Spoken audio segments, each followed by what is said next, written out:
Hey everybody, Steve DeLaviaga, Rise Up.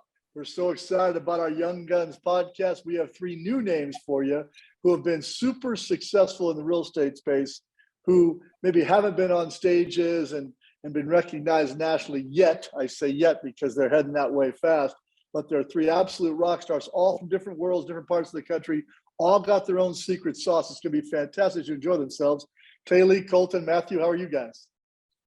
Good, Steve. How you doing? Doing great. Thanks Good for to have having you. Absolutely. All right, ladies first. Miss Taley, who's definitely the rose amongst the thorns on this podcast. So Taley, thank you for coming on. Can you give us an introduction of who you are, what you've kind of done, how you've gotten here, volume, etc.? Yeah, so I am working with Keller Williams Preferred in Columbia, South Carolina. I mainly focus on the military population near Fort Jackson and Shaw Air Force Base. I'm a military spouse, so I know the space pretty well. I started real estate in October of 2020, and since then I have sold 87 houses, and in the last 12 months, my volume is right at 20 million. So I have been very social media heavy and very heavy on creating my own sphere of influence in a new area, and it has been awesome. Taley, you've been fantastic. I'm looking at your thing. Now, you're very big on relational selling, which is nice. So I know it's not all military, but that's a bit of it. But walk us through kind of that mindset as you do it. So because I moved to the area right before I started my real estate career, I knew that in order to succeed in a real estate relationship type of business, I had to go out there and find and cultivate relationships almost, it seemed like, out of thin air. And so I really relied on social media to get out and meet people and network. And then I focus a lot on creating a solid, true personal relationship and amazing client experience with my clients so that they will go out and refer me out to as many people as possible. And then I rely very heavily on agent to agent referrals. And so that is all relationship as well, creating relationships with other agents that serve the same types of people that I do so that they keep me top of mind. I love that. Fantastic summary. We're going to get deeper into that of how some of our folks, I think that's a real missed boat these days, is agent to agent referrals in the network, because it's, if you, to your point, if you can stay top of mind, give me something you think about, people do think about you. All right, Brother Colton, give me an intro. Yeah, so my name is Colton Whitney. Actually started out in Las Vegas. I hated Las Vegas with a passion. Yes, you did. And so I came to California, spent some time on the beach, looked at my partner at the time and said, I don't want to go home. And he laughed, and I looked at him. I said, hey, I'm serious. I don't want to go home. So moved out here to Orange County, started the team. And last year we did about 75 million. This year we're on track to do over 200. And I'm kind of an agent who really hates selling real estate. I had a daughter when I was 16 years old. I didn't have much of a choice. I wanted to be an attorney, had her when I was really young. So fortunately, there's a legend out there, Frank Napoli, who he was my dad's best friend, got me into the business, and God rest his soul, I'm super grateful he did. But we've kind of focused on building the business that doesn't involve me in production, just because it truly is not where my passion is. And my passion is being able to help our agents and help the team get into production quickly and scale. Colton, permission to be vulnerable and be honest rather than gentle a little bit, okay? I know Colton a little bit. We have a longer relationship. But you look at a young man now, handsome, killing it, heading to 200 million. He slept in his car for days at a time when he was building what he was doing in Orange County. Went through people like a sieve, wasn't sure how to do this, but he was always willing to learn. And he had no problem with, hey, Steve, I'm not ready yet, but what do I need to be doing so when I get ready? Who do I need to know? Who do I need to talk to? I love the fact that I know where you came from to where you are going. It's an absolute journey. I hope you get into that a little bit, because how you look today makes it look easy, but you and I both know it was not your journey to where you are. Yeah, it definitely was I just didn't have any other choice. And it's funny because you kind of forget about all those things, pushing the car home, showering in a public community shower because my power and water were off. You forget about all of it, but like literally there was never a point in time where I was like, this sucks. This is where I'm stuck. It's like, I know we're going in the right direction. I know for a fact this is going to work. We just had to start the skill set that I had to lean into was learning how to build and scale a business, because all of us as agents can do really, really well. Like if we're good at selling real estate, that's fine. But when we start trying to grow and scale a team, that's usually when the wheels start falling off. And that skill set of being an exceptional leader that can retain talent, train talent, and then get them to be able to produce the same way that you do, handle scenarios the same way that you do, objection handled the same way that you do, get into production the same way that you do.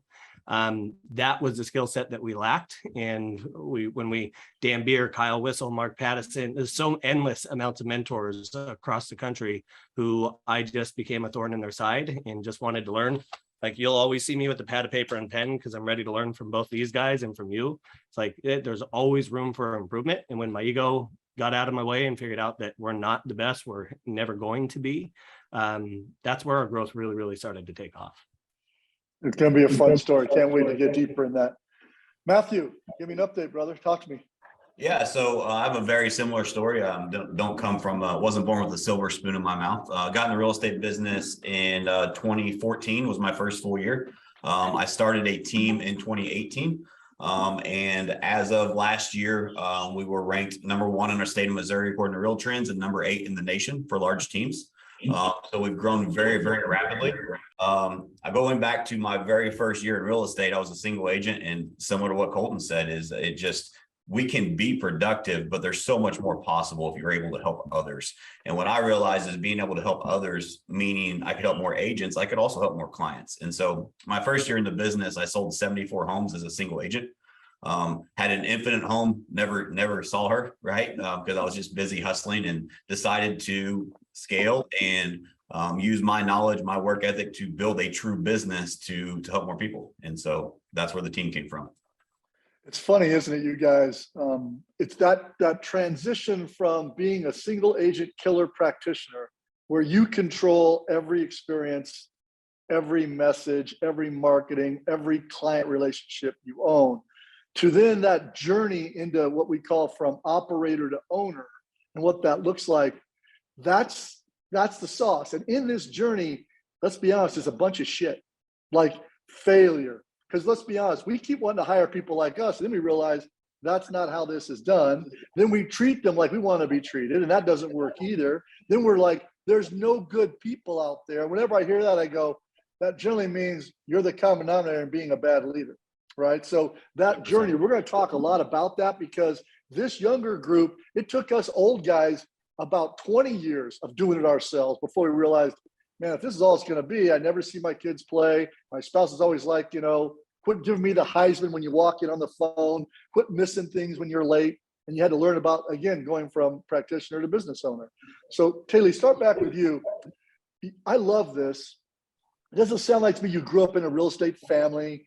You weren't handed some legacy business. You're like, man, I got moved to a place I didn't know a soul, and I had to create this, which is an intimate sell real estate, this intimacy with the community. You mentioned social media a couple of times. Walk us through how you did that. Yeah, so that's exactly what it was. I was absolutely sure that my business would not be very fruitful because of the fact that I did not know anyone here besides my husband, but it actually, I feel like, really worked for my advantage. I decided to dive in deep in Facebook, Instagram, every social media platform that I could connect with other military families on. I did that, and I chose to constantly provide some sort of value. And then on the other hand, I was what would that, Taley, what would that be? What when you say, I know I get connecting, that's easy, right? Just find it. Yeah. What was the value you tried to provide? Walk me through that. So my value was always kind of from the perspective of, I know exactly where you're coming from. I know what it's like to be in a new area. I know what it's like to PCS from another area and be kind of trying to figure it out. Let me help hold your hand and guide you through that. And then it wasn't always real estate related either. I really made an effort to create genuine relationships with people so that they trusted me and felt like I was a friend to them, and then they just wanted to use me. And same on the other side with other agents. I tried to meet with agents as much as I could and share the common frustrations and struggles that we all go through and learn from each other so that they can see I work just as diligently as you do. You can trust me when you have people that are moving to the area. And that has really been a huge business maker for me, making sure that everybody sees the value that I can bring to them, and connecting with people that walk the same walk and live the same life that we do as a military family. I love that. And I mean, again, I've got military brides in my world, 5 to 7. And I think it's a really underserved community. I was shocked about these ladies too. That, oh, I have a friend who's great at doing websites. I have a friend who's amazing at da da da. We contract a lot out to that network because they don't really want to go into an office every day. They don't have that ability. They've got kids at home and they've got to move every couple of years, but they're talented and they want to contribute something to it. So you've obviously connected that way. What percentage of your deals are referred in by other agents? Like how many deals this year will you get, or the last 12 months that have you done with other agents referring you people? Gosh, probably 50%. No lie. It has So been a 30, ton. 35 to 40. Yes, a Wow.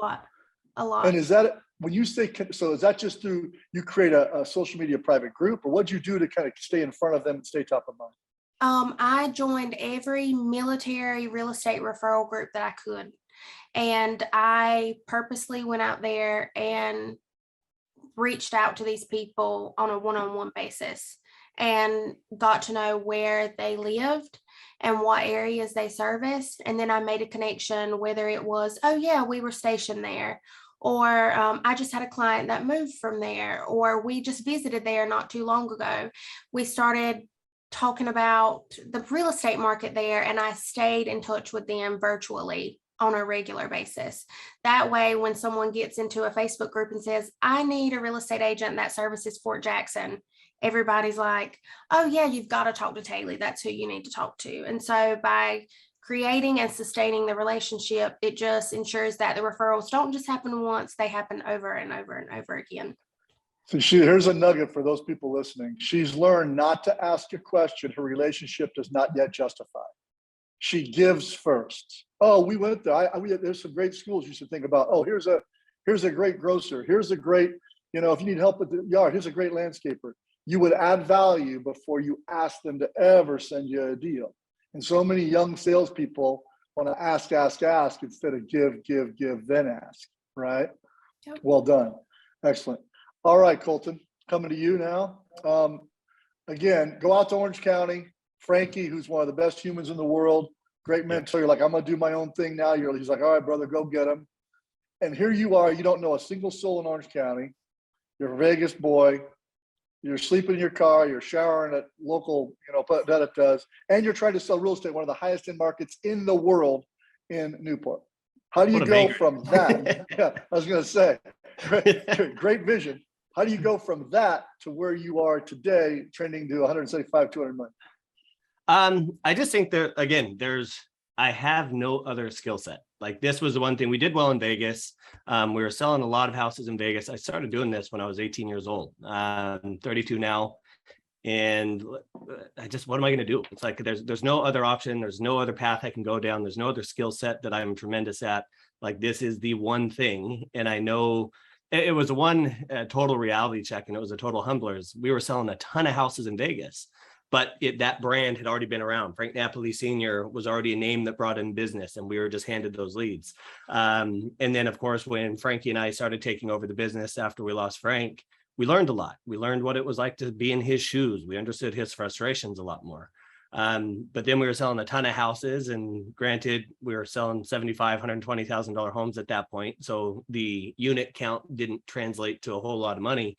And I was looking at California. I was like, dang, look at those guys' sales prices. We can just go do that there. And what I didn't realize is we have 68,000 agents. So for every 7 people, there's one agent. And it's like, everybody always wants to know, like, why do these high-end markets have such a challenging time doing the units? And then you got guys like Kyle and Dan and Mark in San Diego who are doing 800-900. So I was like, I know for a fact it's possible. Like, look at these guys, they're doing it. We just got to figure out the scale. Right. So like I said, 2020 is really, really when I started loathing being in production. I think Matt here just mentioned he had an infant at home. It's like, I had my daughter when I was really young.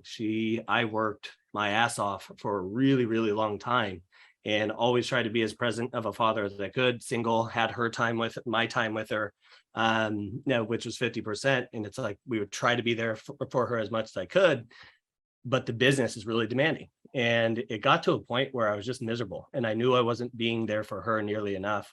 And there's a lot of different models, and I like to preface, because you hear like Matt's absolutely crushing it, Taley's crushing it. There's a million different ways to crush this. And then you see agents talking about, well, look at their scale and look how much volume. There's like, you can do it with really small teams utilizing showing partner models. You can do it by building out a team. You just got to figure out which model you want to build. We did both. Well said. Yeah, we did both. And I'll never forget the day I implemented the showing partner model. And my showing partner, they only do my personal production, my past clients. And the reason I like to stay involved with it is I enjoy the heavy lifting of it, the conversation, the negotiation. It keeps me very on point with the information that I'm training my agents on. And then well, this is let's get into this, because this is important what you said, Colton. I think it's a real important skill set. All these guys will be like, oh, I'm out of production and I don't have anything to do with it.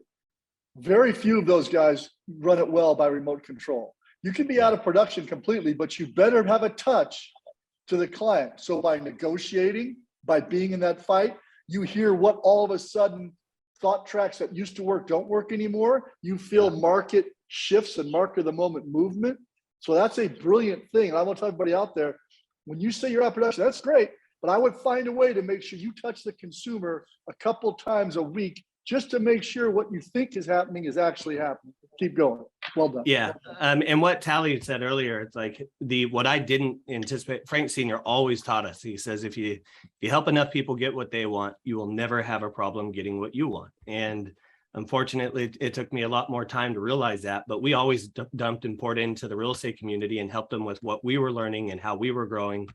And what I completely underestimated is we were making those contributions and making those value adds to the people in the agent community.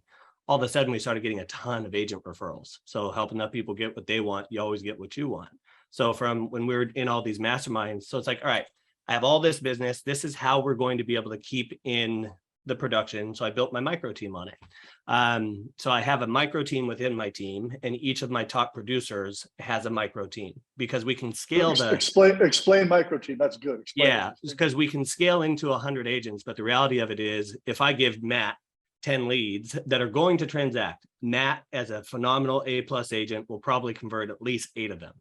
But then I get Colton, who's a brand new agent, who comes into my office, and we can train them as much as we want. We know until they go through the repetitions, they're not going to be a converter. They got to go through the chapters that are going to get them to Matt's level. So I give those 10 leads to me, who's a brand new agent. And if I'm lucky, what Matt would have done 8 of, the new agent might do 2, maybe 3 of. And those are just the numbers with conversion and skill set and experience and repetitions.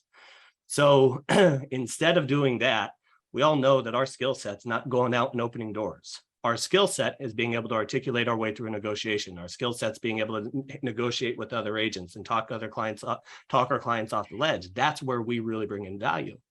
So the showing partner model allows a new agent to come in, shadow a top producer, which for me was the best thing that ever happened. Being able to watch Frank Napoli Sr. and Frank Napoli Jr., how they spoke to clients, how they handled themselves, how they built business. That made me gain traction and shorten my runway to take off substantially faster than anything else I could have done. So now we're putting a brand new agent shadowing underneath a Matt or a Taley, and they get to listen and learn. They're a part of every phone call. They're on a group thread with the client. The agent is the nurse of the organization. When you see your doctor doesn't check you in. Your doctor doesn't take the payment at the end. They don't come in and take your temperature. They come in, they look at all the charts, they look at all the information that was given by the other people part of the process, and the doctor does the heavy lifting. They handle the prescribing, they handle the diagnosis. They're the ones that handle, and that's why you use them. But you don't get mad when all of a sudden you don't get mad when your doctor's not taking your temperature. And that's where agents completely get off. Like, my clients would never do this. They want to deal with me. And I would challenge that mindset, because I'm telling you it's wrong. I'll just say this. You're exactly right. And people can say what they want. You cannot build a big business with you being the sole focal point. It just doesn't work any other way. And then what all of you have mentioned is kids, spouse, etc. I played pro basketball, and I always said this: there's only so many jumps in your legs before you go, that's it, I can't do it anymore. There's only so long before you want to get in a car with a buyer, before you want to hear another excuse. When Matt got tired of not seeing his infant child, he went, enough of this, I'm building it. And we all have it come to it at different times. And Colton, you're 100% right. For you, you're like, I learned I don't have to do the things that aren't important. And my guess is you have a great golden handoff, don't you, to tell your client who's going to be dealing with you at what stage and why they're better at it than you are. It's the handoff is one of the most critical points, because you can have the best receiver in the world, but unless that quarterback can get it into their hands, it just doesn't matter. So anyway, I had somebody challenge my mindset on it. It really, really worked very, very well. Keeps me in contact with it. And the first time on a Saturday, I've never not shown, like there's times I was showing 16 clients in a day, and it was just insane. And my daughter said, I want to go hiking. So we go hiking and then we're done. I said, well, what do you want to do? She's like, what do you want for dinner? And I realized she's already conditioned to know she doesn't get the rest of the day with dad. She just got her minute.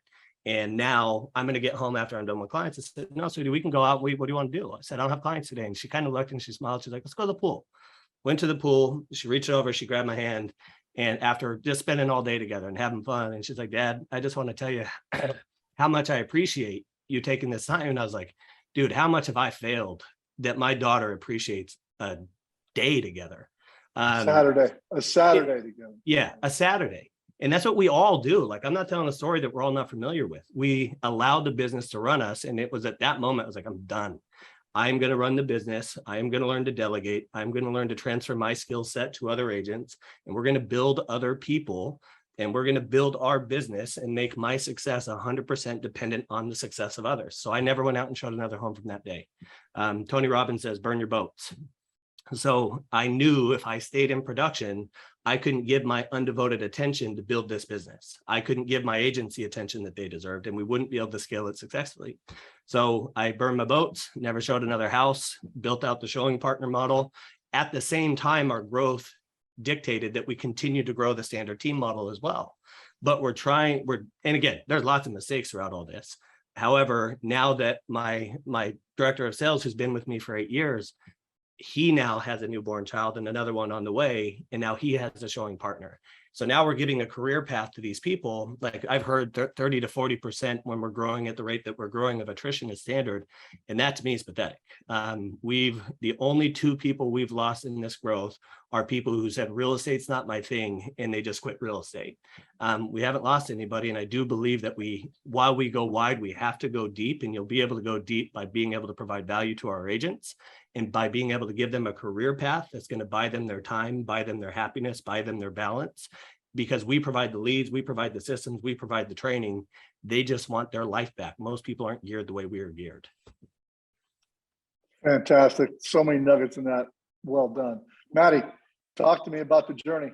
So you're got an infant child. You're like, okay, this isn't going to work anymore. Now you got to go from operator to owner. Walk us through that journey. Yeah. So again, not to piggyback too much, but very similar to Colton. I relate to that story so much is whenever you don't get to see your daughter, only time you get to see your daughter for a year is when she's in bed, there's a problem. And she lived with me full time. And so I just decided to make a choice and made the change. And it was what kind of business owner would I be? How can I be good to my clients if I can't be good to my family?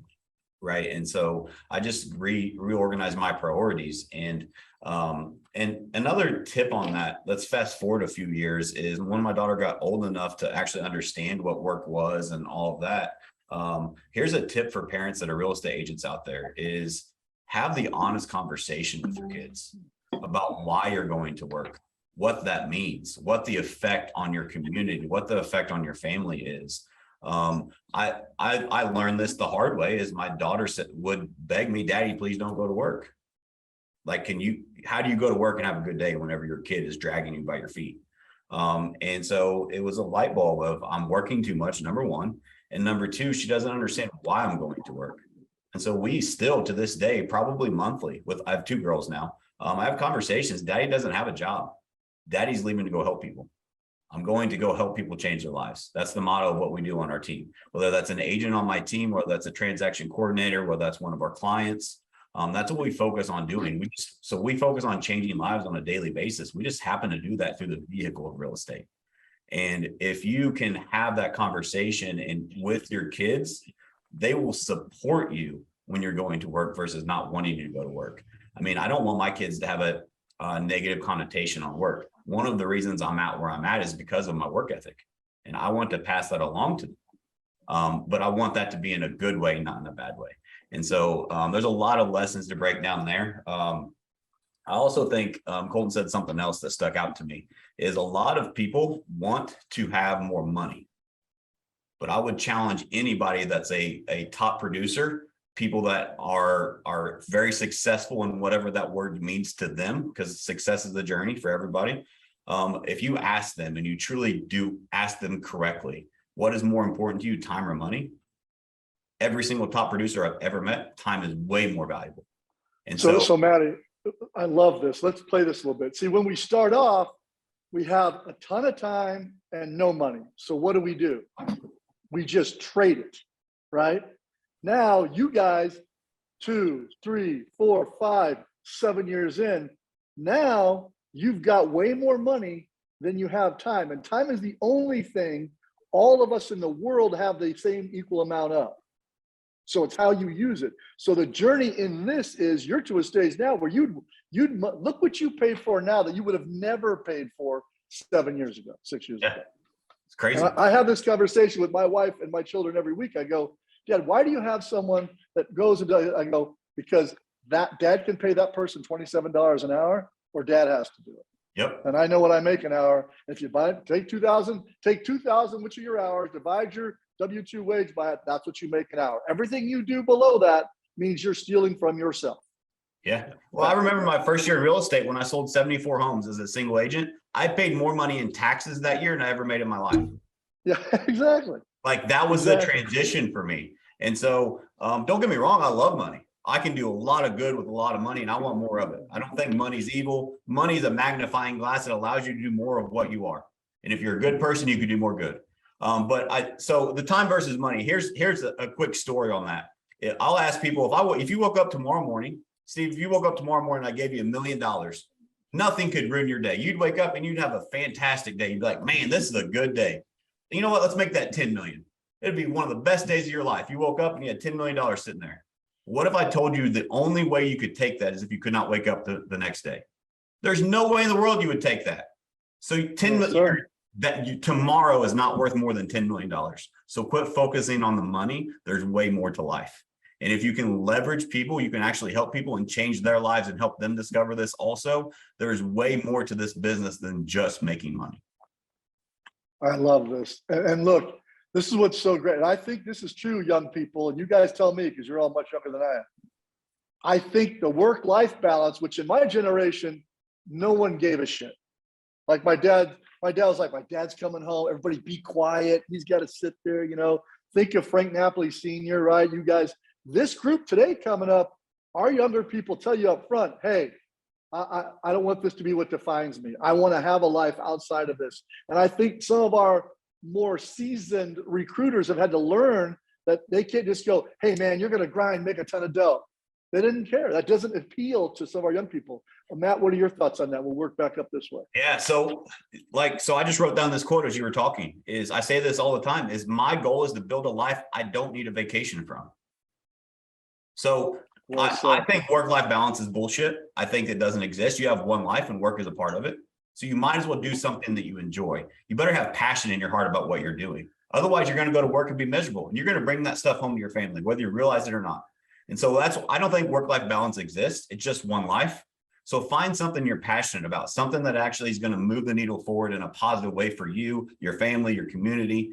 And for me, that's been real estate. I've been able to do that. So I just think that there's a lot of times where you have to grind in this business. Don't get me wrong, but make sure you have a good purpose in your heart. One of the fortunate things to help me in my journey, we sold over 750 homes last year. We're going to do well over 800 this year. And in my journey, I was so fortunate to have so many mishaps. I fail fast and I fail often. And there was so many different leaders or mentors over the years that I was able to take good nuggets from, but also bad nuggets of what I didn't want to do.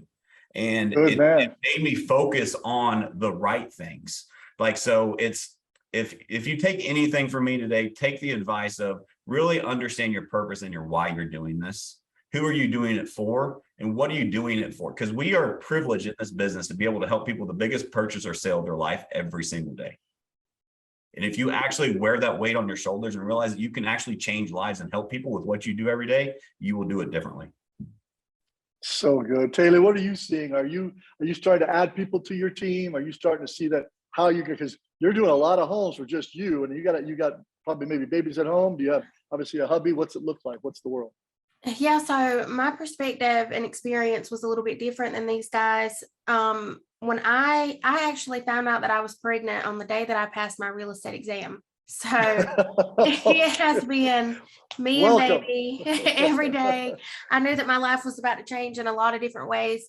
With my husband being in the Army, it was long days for him. And so for the first year of my career, I took my daughter with me everywhere.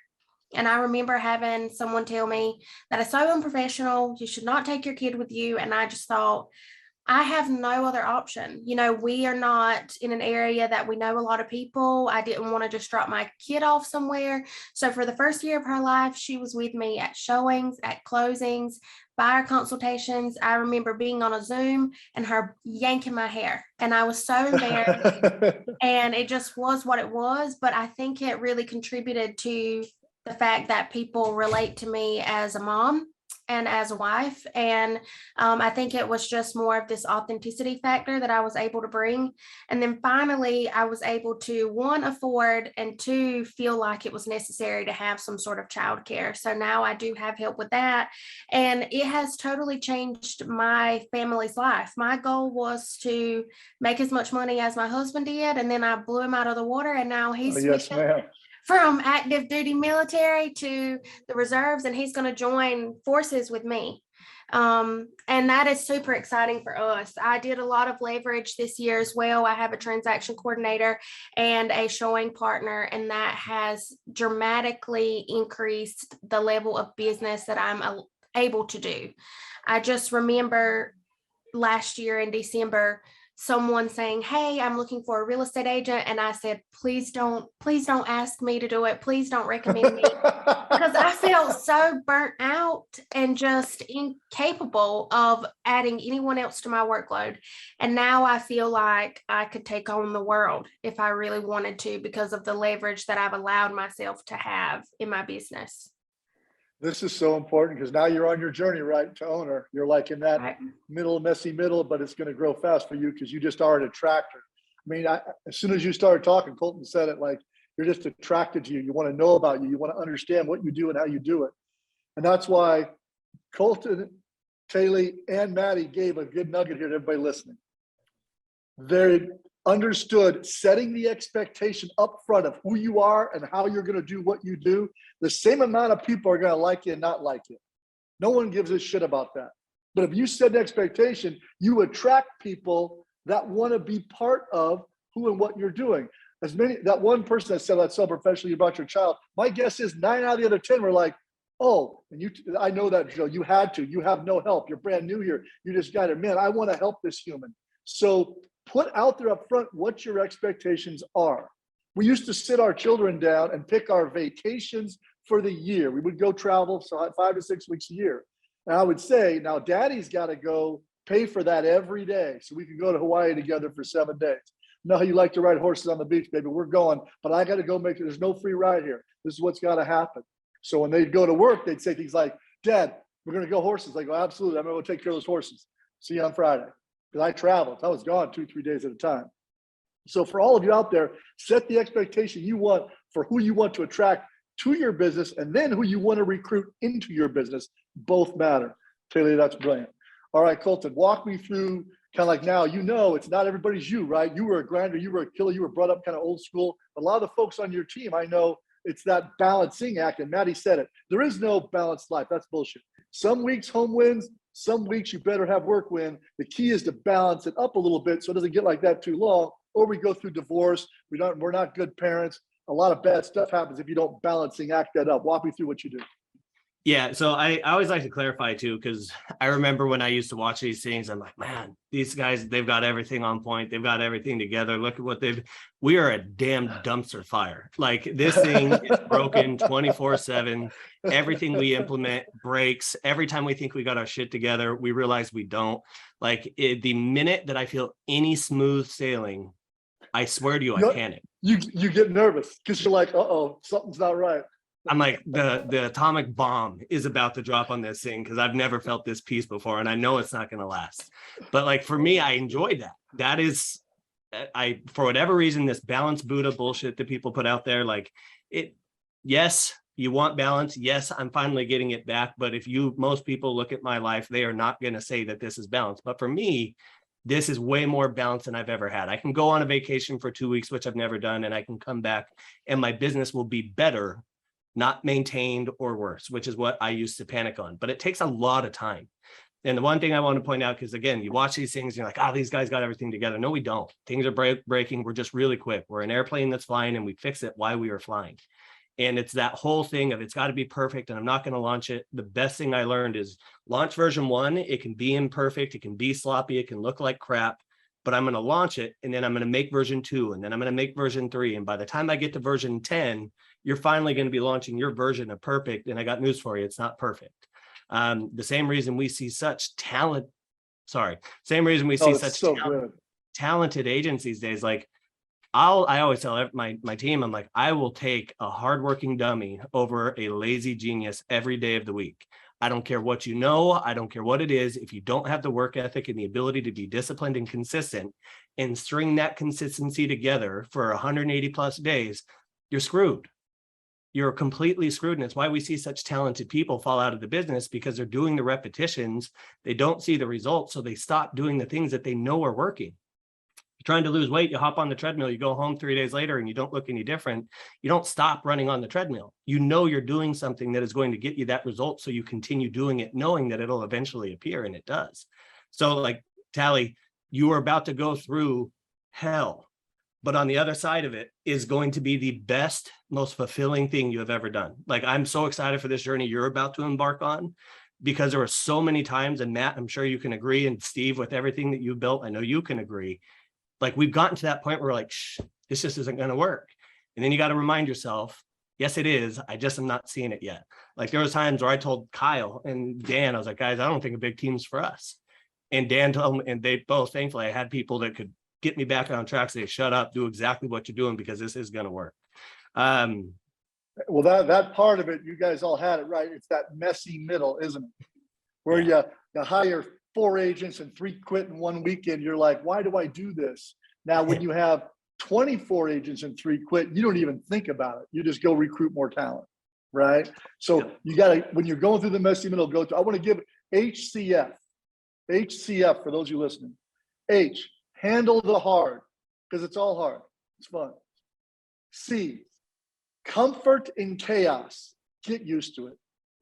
Invite chaos. It was so good what you said, Colton. Done is better than perfect every time. And then lastly, and all 3 of these people, again, beautiful, smart, successful, they all failed forward faster and more often than anybody else, hence why they're on this call. Fail forward fast. It does not, all that matters is that you get up. It really does not matter. Version 2, it doesn't matter. As long as you learn a little bit and go forward, I guarantee you your first showing assistant, Taley, probably isn't going to be perfect, right? The person you hire when you're doing 40 deals might not be the same human you're going to need doing 200 deals. These are all things we learn as we go, and we don't get emotional about it. We just keep learning. So I love this. All right, now we're going to go to mark of the moment, all 3 of you. We're going to go with Colton and go back around the horn. Mark of the moment. Give me 2 tactics you're doing right now to generate business today. And that business might be recruiting more talent, or it might be getting listings, or it might be moving to the buy side, because you guys know, people are like, oh, the market's totally changed. No, it hasn't. Listen, we were in a total seller's market. Now we're in a declining seller's market, still a seller's market, but it's declining. Now, we may get to where it becomes a normal market, which will feel like the biggest buyer's market ever after the 4 years we've had. So give me 2 tactics of today you guys are doing. Colton, start with you. So we're not doing anything different. I can tell you this, like, I knew for a fact 100% of our growth would come from us converting half the leads that we are failing to convert today. Like, we didn't need more leads. We don't need more sphere. We don't need more anything. We just had to become like, when all that was happening, we didn't have the bandwidth to really pay attention to the people. It's like, if you weren't ready, able, and capable of buying today with terms that are going to win, like, we got to put you on the back burner, because we got to focus on people who have the ability today. And honestly, I hated it because that was a market to where it's like, I know we can get these people here, but we simply don't have the bandwidth to get them there. So the two things for us is just really focusing on the topical stuff that's going to help people win more business today and pick up the opportunities that our competition is dropping.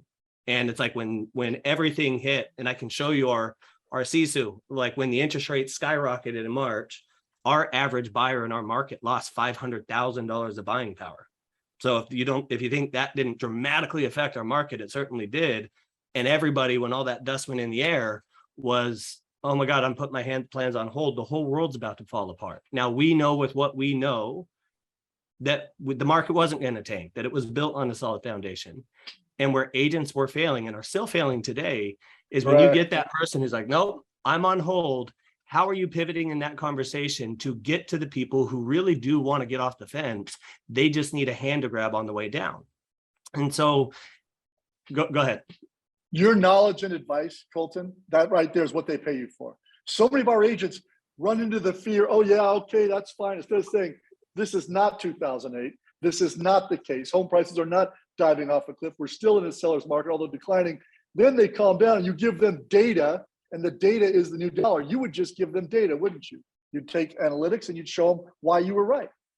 And the problem is, because yes, that's 100% what it is. But when you get a lead that comes in and they say, hey, I'm fearful, like we've all got kids, you've got spouses, whatever you have. Steve, you're married, right? Are you married? Absolutely. You're 32 years. So she's mad at you. She's angry. She's livid. You did something to screw. She's scared, whatever it is. And you say, sweetie, you're being completely illogical. You just got to calm down. Like, we know that doesn't work. Yeah, that doesn't work right. It doesn't work well. When my daughter's upset, I can't tell her how wrong she is and that I'm right and just to chill because what she's worried about isn't a concern. You need to let people feel what they feel. People have a reason to be fearful of the market. You just have to be skilled in your approach, and it's more psychology than it is sales, and say, Steve, I completely understand your fear in the market. Let me ask you, what had you looking in homes at the first place? And then they go into it and they're like, well, we needed more space, da, da, da, da, da. And we can work through and say, okay, fantastic. If I were able to find you that perfect opportunity and it checked those boxes, would you want to take a look at that, or would you miss out on that opportunity? Like, nope, so I'm fearful, I'm scared, da, da, da, da, da. And so most people, after we go through the objections, it's like the minute you give me, I'm scared, interest rates, affordability, and I go, Steve, look, you're wrong. The market's not going to tank. Interest rates aren't a problem. Affordability is not the issue. They don't know you, like you, or trust you. And you're asking questions. And I wrote it down from Taley. Don't ask a question that your relationship doesn't justify. So when we pivot and we don't start there, what had you looking in the first place? And we start connecting with these people, finding what they're running from, what they're running towards. And now we have the opportunity to talk about the kids and the dog and the bigger lot that they needed and the more square footage and that they got the kid pulling on their hair in the Zoom. Now we're connecting, we're laughing, we're having a conversation. And then it's more appropriate of a time after tensions have been calmed for us to be able to hit them like, hey, Steve, I completely understand where you're coming from. If I were able to show you some data from economists that overwhelmingly show you that people, the direction of the market, is that something that you would find valuable in your home search? And if they still say no, you give them all the facts, you give them all the data, they still say no, agents are clicking off of them and saying, well, trash them, they're not interested. They have a reason to be fearful. So instead, what we've implemented is, Steve, I totally get it. I understand there's a lot of dust in the air. As that dust starts to settle and you become more confident in the direction of the market, would you consider revisiting your home search? And that right there will get you 70 yeses that where ultimately you would have trashed these leads. You just gave people a thought track that if they're re-listening this, why not back 45 seconds, write it down and make that the second question you ask everybody. Colton just gave us one of the oldest things in the world. No one cares what you know until they know that you care. No one cares what you know until they know that you care. And once he does that, even as a young, aggressive sales guy, he's learned until he built rapport, he can't move that person anywhere. And you don't want to move them anywhere. You want them to understand, I do need more space still. I do need a home office. I do need these things. And okay, if you find the perfect thing, yeah, I'd look at it. Now, that's a tough one to say no to. I love that. Anything else before I jump to Taley? Yeah, so the last part on it, the people who say yes, now this is where we have completely separated and why we had the biggest August that we've ever had, is because all those people who said yes, they were fearful, we tagged them as scared. And then once a month on our call night, we stopped doing anything else because it didn't matter. We needed to get the people in our database into a transaction. And then we found data that was going to be helpful. We had to give it to our agents because you can't trust them to do it on their own. Give them the templates, give them the script, everything that they're going to do. And on call night, click your scared people, give them a call. Steve, we spoke a month back. I know we've still got our plans on hold. I just found an article that would be that I think you would find really valuable. I'm going to go ahead and send that over to you. If you have any questions, please let me know. You're making a deposit that isn't, hey, Steve, how's your home search going? Like, it doesn't work. Know anybody who wants a buy seller list? Yeah, the shit just doesn't work. So provide value and do not ever just, how's your home search going? Give them a deposit that is going to help them be less fearful and allow that dust to settle. Another thing Colton gave us was a nugget. We don't need more leads. We need better conversion. Yeah. No realtor needs more leads, as I said. They need to become better at converting what they're already engaged with, so that when you do get better at that, then you get more leads. You can help more people. Taley, Yeah. 2 things you're working on right now that are working in your market. So for me, I think that because I live in a military center town, there's always people moving and going. You know, it doesn't matter what the market is like. People need housing. People are PCSing. Even if the market crashed, the Army is still going to send you where they need you to go, and you're still going to need somewhere to stay. So what I've learned in my business is that the market is going to be what the market is going to be, but you can control how your business adapts to the market. So I have been focusing really, really hard and heavy on creating systems that work for my business, that provide the consistency that my business needs to grow through any sort of market shifts. And then also loving on the sphere of influence that I have created here, so that they continue to recommend and refer me to everyone that they can. I think that for me, as someone who doesn't have a big team, as someone who is kind of in this middle stage, what's really important is just sustaining the business that I have, growing, and then creating the correct systems that I need to handle the growth that I'm inevitably going to see if I continue to do the things that I've been doing. You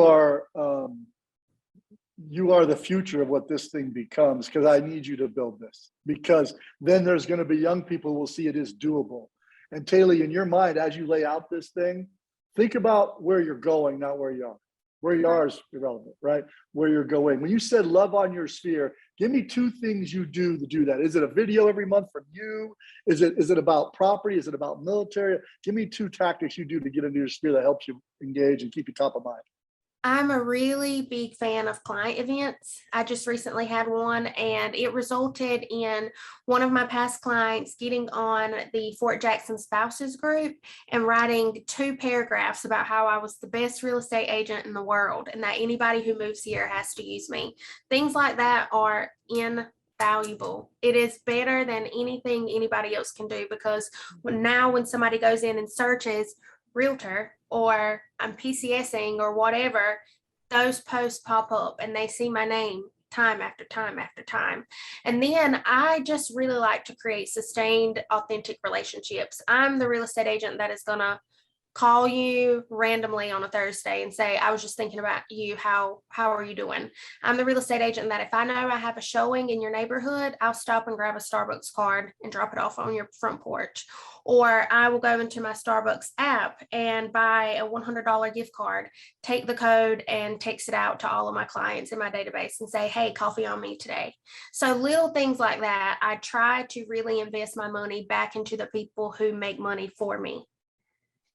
The Starbucks card is absolute money. And that means that the first people that do it, when the 100's done, it's done, right? So whoever pays attention and does it gets the drink. Oh, I like that. That's teaching them to actually care what I send them too. I love that. I just All wrote right, that. brother. 100%.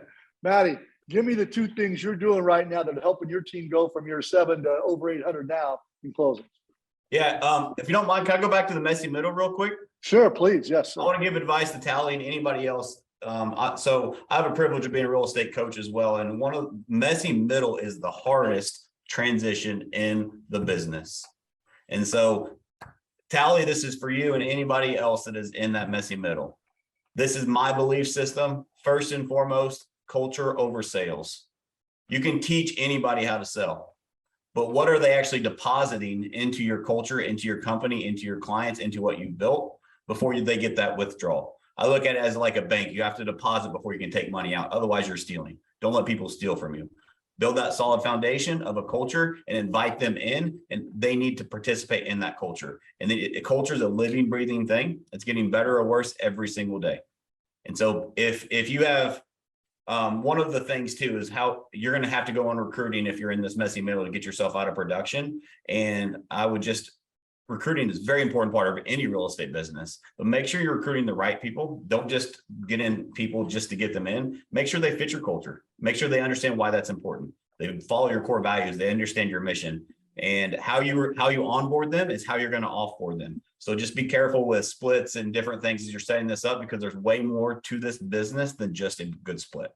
So anybody that's in that messy middle, that's kind of my quick advice. Also, she kind of hit on it too, is systems and processes. It overwhelms most real estate agents. They're not good at that. It's not a strength of a single agent that has been productive and now they want to move into being a business owner. Myself, systems and processes is not my strength, right? Most people that are productive in real estate, that's not their strength. So start somewhere. Write down what you do. Keep it in Google Drive if you don't have anything better, and just keep evolving as you go. But you need a system and process that's duplicatable and scalable to get yourself out of that middle. Otherwise, you're still the hamster in the wheel. Matt, let's give these guys a tactic here. Here's what you do, because Matt's exactly right. People get into real estate because they're great at salespeople. They love people. Now, here's all you have to do to create your system. Video yourself going to a listing presentation. The whole thing. Take the video, hire a VA, hire a cyberbacker, whoever, and say, take this video and create a Word doc of everything that was said and what it was. Then you take that video and that Word doc and you say, listing presentation, that goes into your content library. So now when you hire someone, you go, here's how we do it. And then they can watch and read that. And then they come back, and then you can, because they watch and read that and they go, oh my God, Taley, I could never do that. Matt, that's not me. You say, well, now you know. Great. But you can do it without having to be a document genius or a spreadsheet guru, right, Matt? You can do it. 1000%. What Matt's saying, though, is you better get it down in some kind of content library so people can view it. Keep going, Matt. Yeah. So, and then just the third thing on growing a team, especially in the middle, is creating an environment. It goes back to the culture, creating an environment of accountability. So average people run away from accountability. Champions seek accountability. I want people that want to be held accountable. If they're not accountable and don't accept responsibility for their actions or inactions, I can't help them. And so I just think that is a huge piece that a lot of people miss when they're in the middle. Is they just, well, I need people. Is it easier to train somebody that's wrong or find the right person? I would rather take time, hire slow, so that I hire the right people. Now, you don't know who's going to be productive, right? You just can create the environment for them to be productive, but just take your time and hire the right people around the right culture. I think that's a big, big part of the process. Well said as a coach. All right, 2 tactics. Yep, going to the shift. It's simple. I'm a simple guy. It's 2 things, action and skill building. That's it. What actions are you taking on a daily basis? Because I have a saying, control the controllables. I can't control what the market does. I can't control interest rates. I can't control inventory, but I can control the action I take around it. Taley said something very similar. She doesn't let the market dictate her business. She just adjusts as she goes, because she's controlling what she can control. And so I talked about this a year ago when I saw this coming, is what action are you taking on a daily basis? Because you cannot win if you cannot win the year if you don't win the day. It starts with what you do today. And if you don't measure it, action eliminates fear. Yes. You want to be less scared? Action eliminates fear. I love 1000%. That. That's awesome. And the second part is skill building. So that's a 2-part thing. You have to have a training, but you also have to build skill on the training. You build that skill by taking action, because that's where action is built. So Colton had an analogy of the plane. Just for transparency, my business is a dumpster fire every day, right? So you may think I haven't figured out. I don't either. But what Colton said, I like his analogy. Too many people are the airplane, which is the real estate team. They're waiting to get to the runway to fix it in midair, because too many people, once you land, they don't get back off the runway. Done is better than perfect. Action always wins. You will figure it out as you go. So work on building those skills. Part of that too is educating your clients. So go action, skill building. And I think a third one would be education, but that kind of ties into skills, because Colton had a great role play session there with how you work clients through that, but you need to be the education source for your clients. You don't let them believe their neighbor. believe mainstream media that is just selling clickbait, right? You need to be the true news source that helps them through their journey and meet them where they are. And you can do that through education. A quick tip that I do to educate my clients is I will record a video about what's going on in the market. If you're an agent listening and you don't subscribe to Keeping Current Matters, you are missing the boat. Super affordable, great content. Subscribe there, find an infographic, a blog they did, create a video on it, text it to your database. You're the value. You are providing value based on your current stats and your current market. It's a huge, huge trick to add that value. So you're not calling them all the time saying, hey, are you still interested in buying? No, I want to deposit in that business relationship account. So many good nuggets. And remember this, if you can never outsource as the leader, I don't care how big you get, culture, accountability, and being the thought leader. Because when this market moves, if you were saying the same things you were saying 4 months ago, you look stupid. Yep. Those 3 things you have to own, right? No matter how big your company ever gets.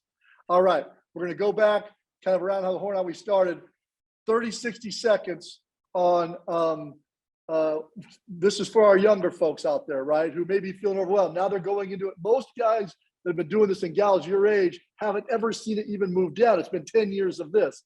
So give me one piece of advice so that 5 years from now, they look back and they go, man, Taley, that was such a great piece of advice you gave me. That really helped me get through this, what's going to be a more difficult, tougher time. One thing to say to your younger self 5, 7 years ago that would help you be where you're going to be. Taley, let's start with you. For me, I think that it just kind of flows from everything else I've said. It is all about the relationships, period. It doesn't matter about anything else as much as it matters about the relationships, because what you provide to people, the value that you give them, the real authentic relationship that you form with them, that will supersede everything else. If you can create a solid relationship with them before, during, and sustain it after whatever transaction you have with them, they will always, always, always lean on you for anything that they need, especially real estate related. I have clients that call me about the craziest stuff that has nothing to do with house buying, but because they feel like they can trust me, that goes into other areas of their life. So I think that for any agent that wants to create a sustaining business that goes through shift after shift after shift, it really has to be about creating a sustaining relationship with every person that you can. I mean, you don't get them all, but as many as you can get, you should get. Real estate is the greatest relationship-based business in the world. And remember this, everybody, people do business with people they like, plain and simple. Right. Great job, Taley. Well said. Brother Colton, give me one nugget. You want someone young who's going to look back in 5 to 7 years and say, man, that was key. Thank you, brother. For me, just make genuine deposits in other people's lives, and I promise you, you will always see the return. If you can't do it for a day, forever, don't do it for a day. Don't confuse tenacity with consistency. Too many people, when we implement new habits, we think that we got to do it. Like I see people in diets and exercise and in business, like I'm going to do 7,000 open houses in 30 days. And then they may hit their goal, they fall short of it, and they completely fall off. I will take a lackluster, consistent effort over an inconsistent tenacity. Like there's just no, it's not sustainable. So choose something that you can do, choose something that you can truly commit to without pissing off the wife or the kids or the family or anybody else. Do try to keep that balance. That's it. Fantastic. I wrote that down. Don't confuse tenacity with consistency. And I know Matty, as a coach, I saw his head nod because isn't the same guy. You fast for a week, loses 10 pounds. All right, this is it. And then 2 weeks later, he's 10 pounds more than he was before he started the 10-pound thing. It's just how it works. Well said. Matty, give me one nugget for these younger folks to pay attention to. Yeah, so here's my biggest piece of advice. Right now is the biggest opportunity you have ever seen in the real estate business, because there are so many people right now that are panicked. And what happens when you panic? Freeze. Inactivity. Nothing happens when you're panicked, right? Whether you're in a car wreck or whatever, you just freeze, right? Whenever you're panicked, you freeze. A lot of people are misinterpreting this market, this shift, this normalization into a reason to panic. And it's not 2008 all over again. This is an opportunity. It's even more of an opportunity. Any ship's an opportunity. But for the right people, it's an opportunity right now because most people are panicked when they shouldn't be panicked because it's still a seller's market, like Steve said. So my biggest piece of advice is realize this is an opportunity. Everything in life starts with your mindset. Get your mindset right. Anything is possible. And remove the word try from your vocabulary. Whatever you do, go all in. Don't just try it. There's so many real estate agents that, to Colton's point, is they tried something for a week. They made 300 calls a day for a week. Well, I didn't get the result. Well, what'd you do for the last 90 days? It's not about the short-term burst. It's about what you do consistently over a period of time. So go, whatever you do, go all in. Don't try it. Do it. As a boy of the 80s, one of my great mentors, Yoda, said, there is no try, only do. So well said. I just want to say how much fun I had doing this. And to all of my killers out there, my Cody Gibsons, Brett Tanners, beer whistles, heads up, because the young guns are coming. And just be ready, because this group here, I can't wait to see where they are in 5 to 7 years. And I feel like real estate's in such great hands. Thank you all so much for your time, your nuggets, your effort, and congratulations. And here, I hope that the rest of this year, I may the most that you guys wish for be the least that you get. You deserve it all. Thank you guys very much.